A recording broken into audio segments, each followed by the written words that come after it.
en cuanto a los relatos del Antiguo Testamento, se refiere a la historia sagrada de nuestro Señor, de nuestro Creador, a la historia sagrada de Dios. Y vamos a aclarar, vamos a dar algunas explicaciones de por qué le llamo historia de Dios. Si de lo que se habla es de Israel, en cierto sentido es del pueblo de Israel, pero donde se muestra la presencia de Dios. ¿Cómo actúa Dios con el pueblo? ¿Qué características de la naturaleza divina encontramos en esa historia? Es una historia donde el superhéroe no es Josué por haber derrotado a 35 reinos durante su liderazgo del pueblo. No es un superhéroe Moisés por haber sacado al pueblo de Egipto, sino que es Dios. El personaje central de la historia es Dios. No es Sansón porque tenía superpoderes. Nadie lo puede comparar con Goku, pero eso es lo de menos. Si tenía más fuerza que si era un super saiyajin por tener el pelo largo, no. Si se ríen es porque ven Goku, así que no me vayan a criticar. ¿O lo vieron alguna vez? Hermano Lamberto creo que lo sigue viendo todavía.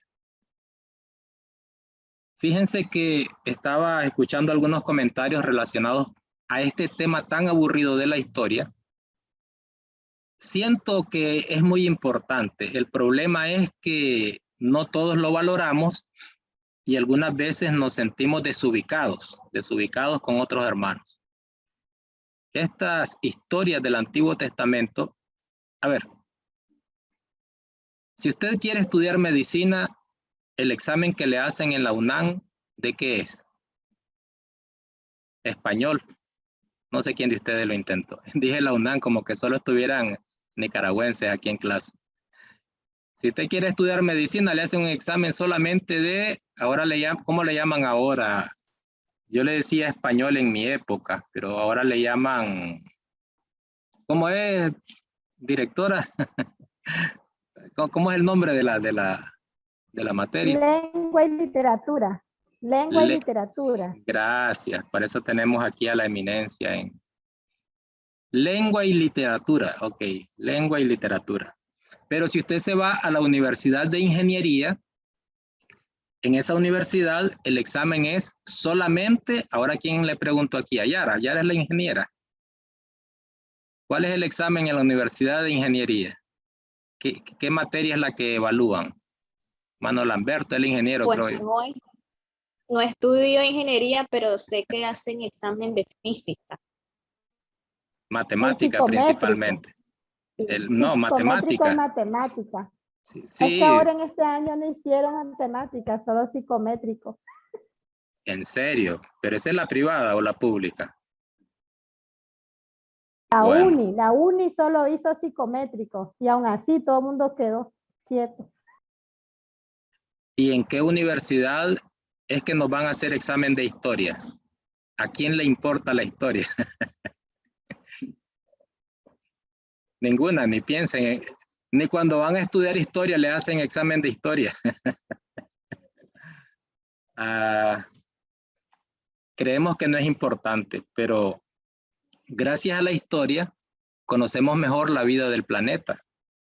Sabemos más de la vida, sabemos más de los asuntos genéticos, no solamente gracias a la ciencia, sino también gracias a la historia. Es decir, las experiencias de otras generaciones, de generaciones anteriores, esas experiencias nos han hecho acumular una cantidad de conocimiento que no podríamos haber conseguido en base a nuestra propia experiencia. Es decir, ¿cuánto tendría yo que vivir para llenar una enciclopedia de conocimiento? ¿Cuánto tendríamos? Curiosamente, en el contexto del mundo en estos días, en estas fechas, Aprendemos de medicina, aprendemos de física, aprendemos de ingeniería, pero todavía no aprendemos a vivir en paz los habitantes del planeta. Permanentemente el planeta ha estado en guerra. Entonces, ¿no ayuda la historia o es la dureza del corazón? Yo creo que Dios, cuando deja esos escritos, porque la voluntad de Él siempre ha sido que su voluntad y su historia se escribieran. ¿No escribió Él mismo en tablas de piedra con su propio dedo? ¿No quiere Él dejar constancia para que enriquezcamos nuestro conocimiento? Y no solamente de mandamientos. Ahí encontramos a lo largo de la historia bíblica que sí es voluntad de Él que se escribieran los libros. No los escribió todos, tal vez solamente las tablas de piedra con su dedo, pero Él sabe que son útiles para la humanidad. Nuestra historia personal es parte de una historia más grande que nosotros. Nuestra historia personal no es solamente nuestra historia, es una historia más grande, hablando de la humanidad, pero también hablando como cristianos, porque algunos creen que decir historia del Antiguo Testamento nada tiene que ver con nosotros, y eso es un error terrible. Yo creo que estoy agarrando mala fama con ustedes, ¿verdad? Comienzo a decirles cosas que ustedes no están acostumbrados a escuchar, pero quiero que me digan, hermano, está equivocado. Hasta el momento, solamente los que no siguen en la escuela creo que piensan que estoy muy equivocado. Por algo se retiran, ¿verdad? Por algo algunos ya no están. Pero piensen en eso, piensen en eso. Nos sentimos o muy superiores a los hebreos, a los judíos, a los israelitas, o nos consideramos otra raza. Solo de Génesis a Malaquías encontramos al pueblo de Dios, o también nosotros somos pueblo de Dios. Y sentimos y hablamos a veces hasta despectivamente sin darnos cuenta. David fue el de los instrumentos musicales. David ahí en sus loqueras, en su mundo, y nosotros no estoy promoviendo los instrumentos, pero digo que cuando nos referimos a algunas diferencias del Antiguo Testamento con el Nuevo, damos un tono un poquito como despectivo, porque creemos que somos otra historia y no lo somos. En cuanto a las características de estos relatos del Antiguo Testamento, tenemos lo siguiente. Dios es el personaje principal. Ya lo había mencionado hoy mismo, ¿verdad? Dios es el principal personaje. Algunos buscan superhéroes. No hay superhéroes en esta historia del Antiguo Testamento, en estos relatos, en estas narraciones. No se busca enaltecer a David, resaltar la sabiduría gigantesca de Salomón. No. El corazón de David, si fue conforme a nuestro Dios, a nuestro Creador, o del agrado de nuestro Señor, no es David el que debe sentirse superhéroe, sino que el que lea o los que leamos ese aspecto de la vida de David, deberíamos más bien orientar o mirar la generosidad de Dios, la misericordia de Dios, que cuando David fue tan pecador como nosotros, o más, dicen algunos, porque adúltero, asesino, inescrupuloso, muchas cosas al mismo tiempo. Alguien dice, no, él era más pecador que yo, pero una vez más, es qué hizo Dios con David lo que nos debería interesar de ese relato. ¿Entienden? Dios es el personaje principal. No es José salvando a la humanidad desde que se hizo el segundo al mando en Egipto. Ay, la tierra no murió todos los habitantes de la tierra se salvaron de una hambruna terrible y se salvaron de morir de hambre gracias a la astucia de José. No es eso lo que se resalta. No es eso lo que se debe resaltar. Yo creo que estábamos estudiando, ya me siento estudiante junto con ustedes cuando están otros maestros. Decía Lenin, ¿han analizado ustedes a los líderes o a los personajes bíblicos? ¿Quiénes fueron? Los apóstoles, por ser excelentísimas personas, por ser los mejores, o en medio de sus dificultades, defectos y errores, fueron escogidos.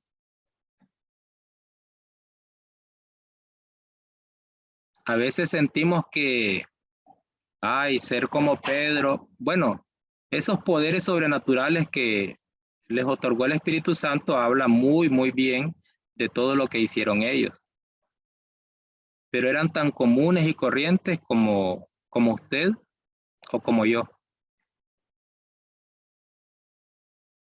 El super personaje aquí, en todos los relatos bíblicos, es Dios. Ya enfaticé mucho sobre esto, ¿verdad? Creo que ya estaba claro antes que lo dijera, pero necesitaba enfatizarlo, porque así es como debería leerse los relatos del Antiguo Testamento. Otro aspecto, ahorita vamos a dar unos tips para que también tomemos nota de ellos. Fíjense que estos relatos no nos dicen si es correcta la actitud de los personajes, ¿verdad que no? El que está escribiendo las cosas que hizo Salomón, a él no le interesa si es bueno o si es malo, simplemente lo narra. Que si fue incorrecto que Moisés golpeara la roca, no es problema del escritor. No se detiene, no sé si se han dado cuenta. No va haciendo comentarios, los comentarios los hacemos en el púlpito. Ellos no van diciendo, miren qué bárbaro este David lo que hizo, miren qué sinvergüenza este Sansón, qué malagradecido este Salomón. No, simplemente narran lo que va ocurriendo. Otro detalle es que nos dicen que en medio de nuestras imperfecciones, si lo queremos aplicar a nosotros, o si los queremos mencionar a esos personajes, se puede mejorar y se puede agradar a Dios. Ese es un detalle muy, muy importante a tomar en cuenta. Creo que esas son lecciones que nos dejan. Creo que es parte del propósito o de los propósitos de esta historia sagrada de Dios. Creo que estas historias nos dicen que en medio de imperfecciones, como Pedro sacando una espada para arrancarle la oreja a otro hombre, en medio de imperfecciones es posible mejorar y agradar a Dios. Yo no sé por qué saco a Pedro, si Pedro ya es en el Nuevo Testamento, ¿verdad? Como decimos que el Nuevo Testamento inicia con la crucifixión y resurrección, pues por eso también meto ahí a Pedro, debería poner también a Juan el Bautista con los ejemplos. Cuando decimos historia, queremos ver el más mínimo detalle y estamos tal vez a la expectativa que todos los detalles tienen que ser incluidos en ese relato, pero no es ese el propósito de esos relatos. No es detallar toda la información. Nunca nos vamos a dar cuenta, a propósito de la clase del lunes, nunca nos vamos a dar cuenta qué decía José cuando estaba siendo vendido por sus hermanos, cuando estaba siendo vendido como esclavo. ¿Qué les decía él? Que si estaba llorando, que si se les puso de rodillas. Hay detalles que, imagínense, no hubiera terminado de escribirse Como digo, ahí sí, como está escrito en Juan, no cabrían los libros en todo el planeta si se hubieran agregado todos los detalles que nosotros quisiéramos saber. Y por eso también entra ahí la frase del apóstol Pablo, y él dijo, de las cosas, primera de Corintios 4:6 creo que es, que aprendan a no pensar más de lo que está escrito. Esto, hermanos, lo he presentado como ejemplo en mí y en Apolo, creo que dice, para que nosotros aprendan a no pensar más de lo que está escrito. Casi siempre las preguntas que hacemos no tienen respuesta en la Biblia. Y algunas veces nos tomamos el atrevimiento de suponer.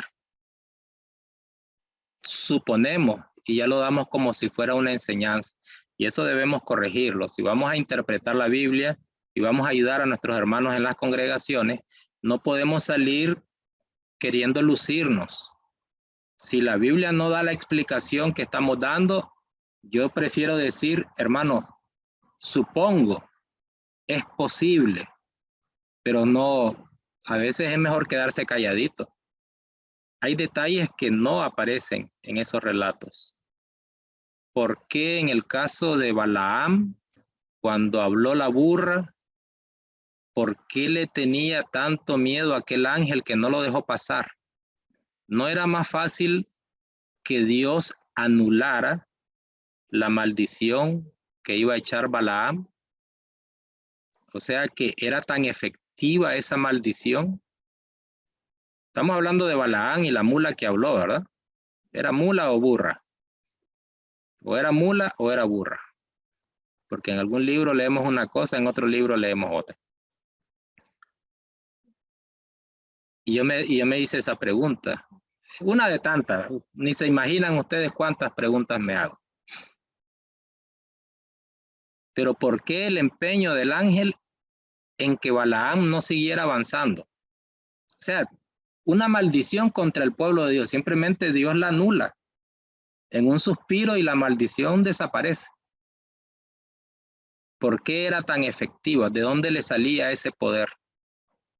¿El poder maligno en esa época será el mismo de esta época? Muchas preguntas. Otro punto. Creo que esto sí lo manejan bien cada uno de ustedes. Son relatos del Antiguo Testamento.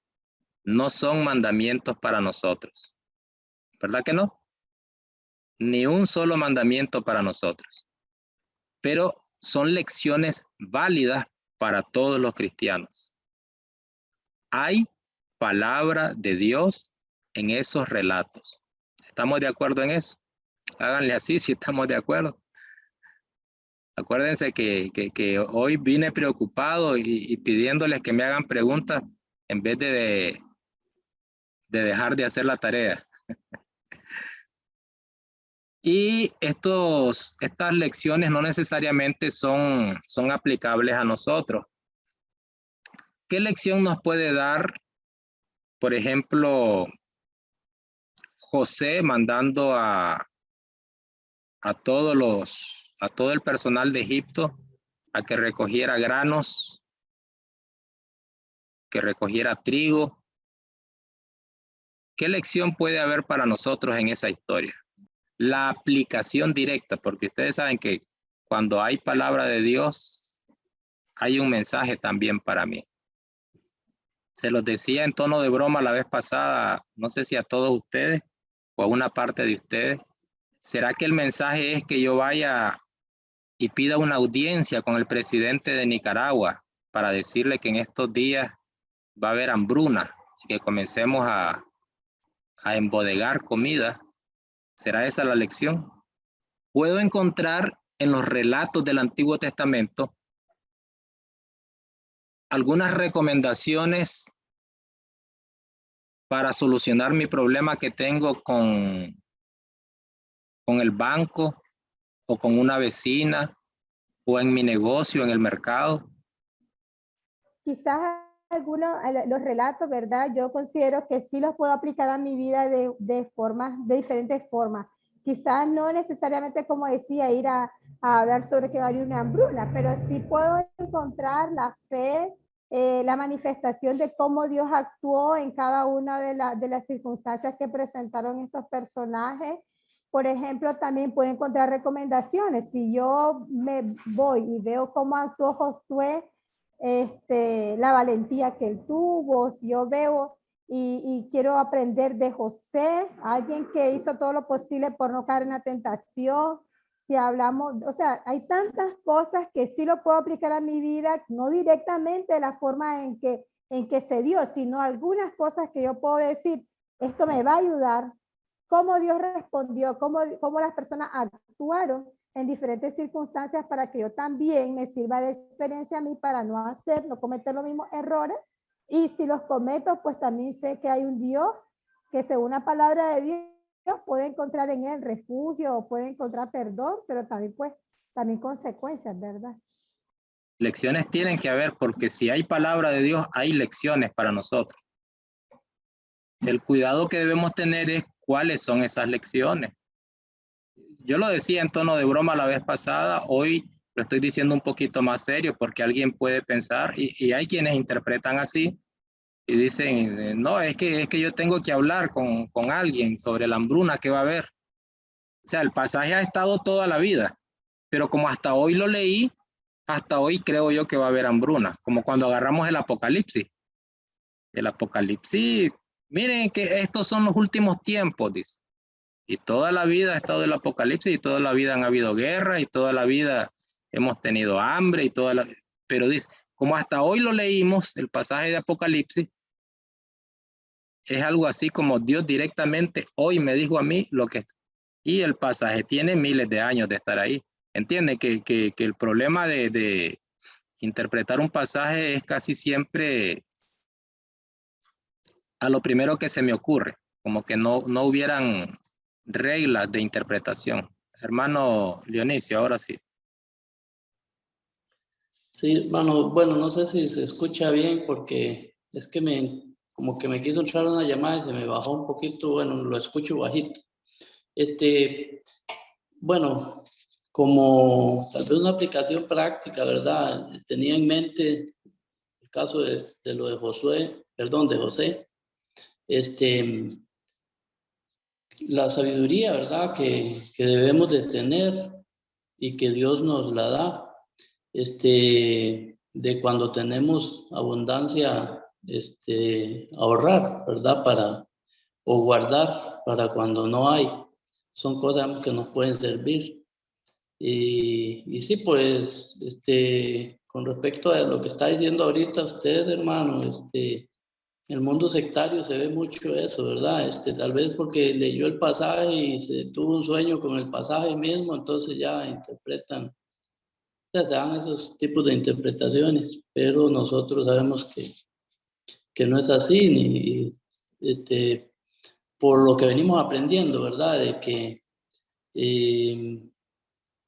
cada cosa tenía un significado en el tiempo que se escribió y el significado que debe tener para este tiempo no es el mismo para nosotros, porque no fue escrito especialmente o directamente para nosotros, sino que fue escrito directamente a alguien con el propósito de ese tiempo y el contorno, ¿verdad? De esa época. Entonces, debemos de interpretarlo a como debe ser. Eso es, gracias, hermano. Gracias a ustedes, hermano. ¿Cómo se debe leer la historia? ¿O cuáles son, otra pregunta, cuáles son los elementos de la historia? O del relato, Dice que todo relato incluye personajes, trama y solución de la trama. ¿Estamos de acuerdo en eso? Alguien se ubica en película. Es como decir, en la película hay una trama, solución de la trama y personajes. Pues en los relatos, fíjense que con personajes nos referimos, en estos relatos del Antiguo Testamento, nos referimos a protagonista, antagonista y agonista. ¿Lo habían visto así? ¿Quién creen ustedes que es el protagonista? Lo dije hace rato, el personaje principal. Eso es un énfasis que me lo tengo muy serio hoy con ustedes. Porque a veces por malinterpretar esperamos algo de Dios que Él no ha ofrecido. Que como le dio mucho dinero a Salomón, yo espero que me dé mucho dinero a mí. Así es la teoría hoy de la teología de la prosperidad. Eso es lo que nos puede confundir. Dios es el personaje principal. Él es el protagonista. ¿Quién sería el antagonista? El antagonista es el diablo. Es el que se le opone. Es el que se le opone. Por eso les digo, esa es una manera correcta de ver estos relatos del Antiguo Testamento. Hay que darnos cuenta que es Dios y el antagonista es Satanás. ¿Y el agonista quién sería?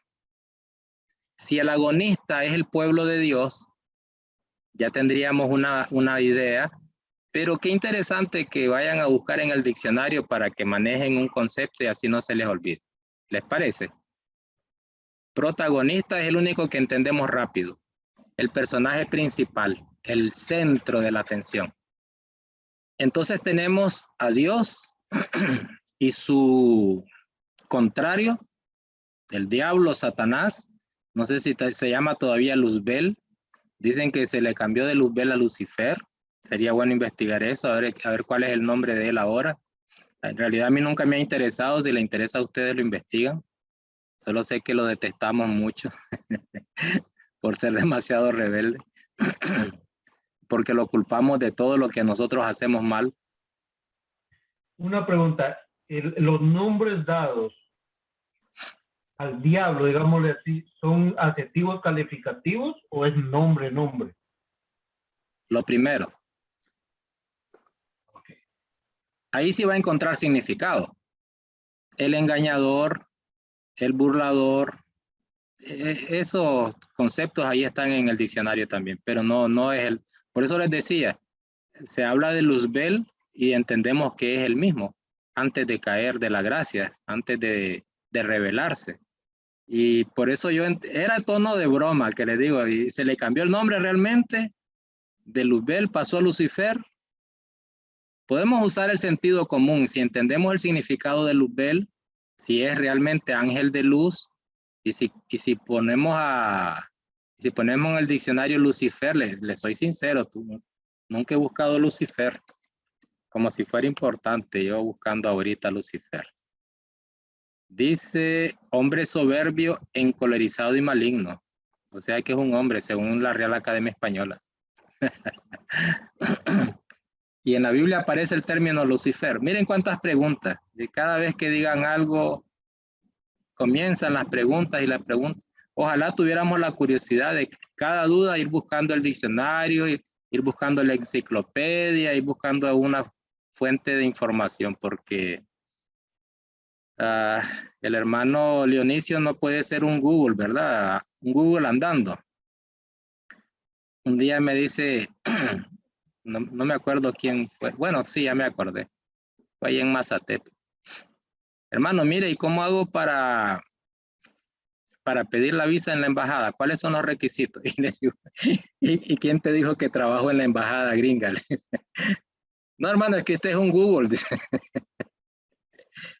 Y a veces eso nos perjudica porque no aprendemos mucho. No aprendemos mucho por solo preguntar. Claro, yo tengo la obligación de contestarles aquí a ustedes. A veces me les hago el loco. Y a veces, pues, puede que tampoco lo sepa. Pero es que yo, por la materia que estamos viendo, he tomado la decisión de decirles, investíguenlo por su cuenta. Ahora, si estamos viendo el tema de evangelización, ahí yo tenía que responder todas las preguntas, ¿me entienden? Si estamos viendo, por ejemplo, el tema de Apocalipsis, ahí yo tengo que darles respuesta de lo que entiendo. Pero ahorita que es interpretación, va a ser difícil que me saquen algo. Tal vez les puedo ayudar a a leer el libro que estamos estudiando o analizando, pero es que ustedes deberían investigar. ¿Vieron? Eso quisiera que les quede muy claro. Entonces, ¿cuál es la trama? A ver, estamos diciendo que en los relatos no solamente están el protagonista, antagonista y agonista, sino que también hay una trama. La trama es: Dios ha elegido un pueblo como mayordomo sobre la tierra, pero un enemigo persuade a este pueblo a convertirse en rebelde y desobediente. ¿Habían visto así la trama de los relatos del Antiguo Testamento? Sería una manera correcta de hacerlo, porque ese es el mensaje. Nosotros solo nos detenemos a ver, hay millones de mensajitos en el Antiguo Testamento. La trama es una sola. Es cierto que hay muchas enseñanzas, pero la trama es una. Dios ha elegido a un pueblo que como mayordomo sobre la tierra, pero un enemigo, este ya es el antagonista, persuade a este pueblo, que este pueblo es el agonista, para que sea rebelde y desobediente. Por eso es que como el diablo no hay otro. No le basta con hundirse a lo más profundo, sino que nos quiere hundir a todos nosotros, así como hundió a muchos allá en la historia, en los relatos del Antiguo Testamento. Y esta trama hay chorrocientos de personas que la conforman. Por eso les decía, si leemos de Abraham, tenemos que pensar en la trama, en esta trama única de los relatos, en esta trama central, y no pensar en Abraham como independiente, como superdotado, como semisalvador o salvador completo, porque esta es la historia de Dios. Y si Dios toma en cuenta a un pueblo, es la historia de ese pueblo. Y si Dios me toma en cuenta a mí, entonces yo soy parte de esa trama, de ese relato, de esa historia. Por eso les digo, los cristianos hacemos mal cuando sentimos que es otro pueblo, cuando sentimos que somos muy diferentes, como si nosotros tuviéramos un origen absoluto, independiente, en el que nadie más tiene que ver. En 1 Corintios 10, 1 al 12, dice el apóstol Pablo: no quiero que ignoren que nuestros antepasados estuvieron todos bajo la nube y que todos atravesaron el mar. De modo que todos quedaron vinculados a Moisés al ser bautizados en la nube y en el mar.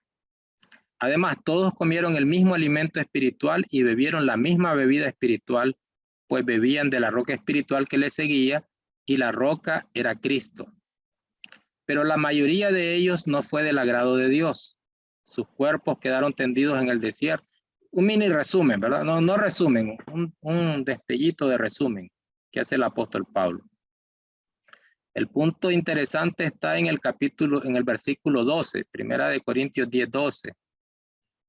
Todo esto les acontecía en figura, o como ejemplo, dice la Reina Valera del 60, y fue escrito para aviso de los que hemos llegado a la plenitud de los tiempos. Miren, ya llegamos a la plenitud de los tiempos desde los días de Pablo. Algunos creen que hasta que se oye la guerra entre Ucrania y Rusia, ya es el final de los tiempos.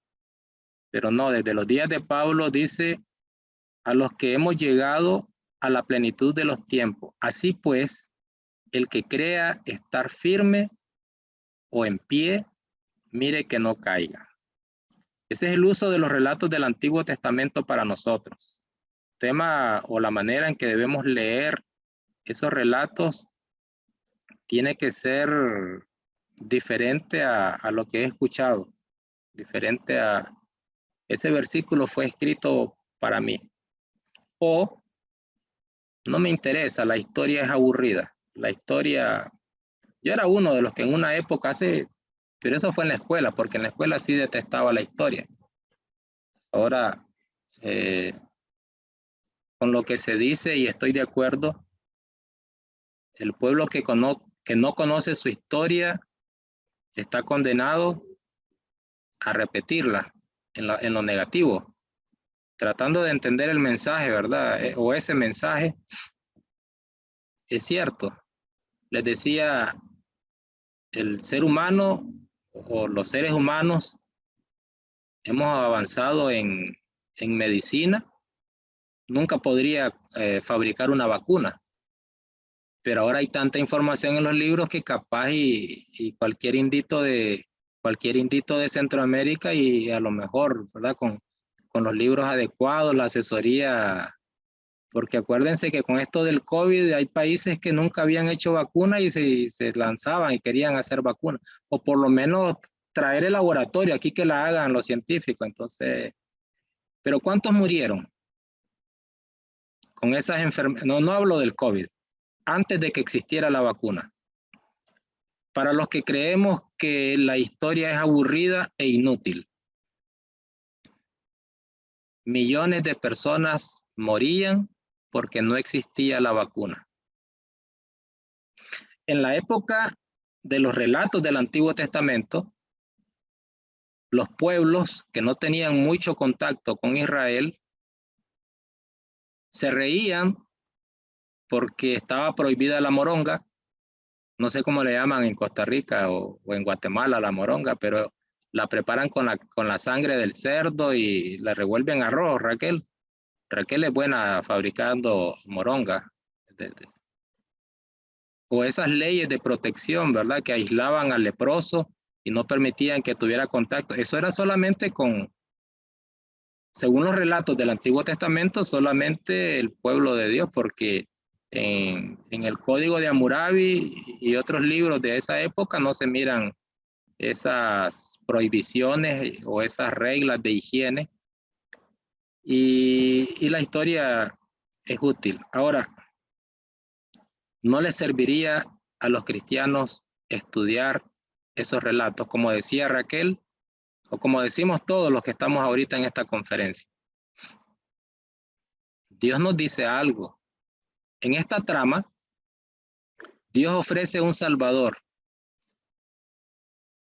y cumple su promesa. Vemos en el Nuevo Testamento que ese Salvador, ese líder que iba a rescatar al pueblo de Dios, vino. Es la Navidad. ¿Cuál es esa Navidad? La Navidad es la buena nueva, que Dios está con nosotros. Navidad es el nacimiento de Dios como hombre. Nacimiento como hombre porque ya existía, es la encarnación de Dios.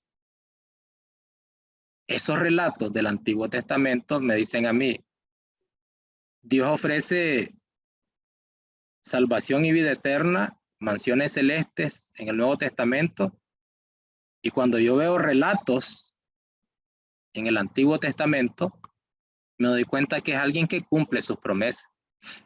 Le dice a Moisés, no vas a entrar, papito, y no entró. Y le dice al pueblo, se me rebelaron. Mi siervo, eran naciones como Babilonia, Asiria, te va a someter y vas a servirlos a ellos. Y cumplió. No era de hacer amague, no era de hacer amague, de decir, mira, como le dice Raquel o le decía cuando sus niños eran pequeños, te voy a pegar, y el niño no hacía caso. Te voy a pegar o te voy a castigar. No sé si les pegaba, hay unos que no les dan con la faja. Te voy a castigar, y pasaba todo el día en lo mismo, ¿verdad? La pobre Raquel. Dios no, con las promesas las cumple, y eso es lo que a veces nos da miedo, y a veces nos sentimos como que no vamos a ganar el cielo. ¿No se sienten ustedes con duda a veces? Es que soy tan malo que... Y se nos olvida la otra parte, que la salvación es algo en lo que nosotros no ponemos nada. pero claro que hay que ser obediente. Es algo difícil, ahí hay de todo, ahí hay paradoja, hay confusión, todavía quisiéramos tener clarita la mente, por eso estamos en esta escuela estudiando las escrituras. Quisiéramos dar respuesta a todo. Algunas cosas no las vamos a poder responder. Entonces los relatos, hermanos, es la historia de Dios. Se convierte en mi historia cuando Él me toma en cuenta a mí. Se convirtió en la historia de Israel porque Dios tomó en cuenta a Israel para desarrollar su historia. Si me toma en cuenta a mí, también es mi historia. ¿Entendimos esa parte? Hay que leer bastante los relatos del Antiguo Testamento. Esa es parte de las recomendaciones en el tema o bajo el tema que estamos estudiando, interpretación bíblica. No vamos a ir a buscar mandamientos allá en esos relatos y tampoco vamos a ir a buscar cualidades humanas. Es para conocer mejor a Dios. Es la historia de Dios.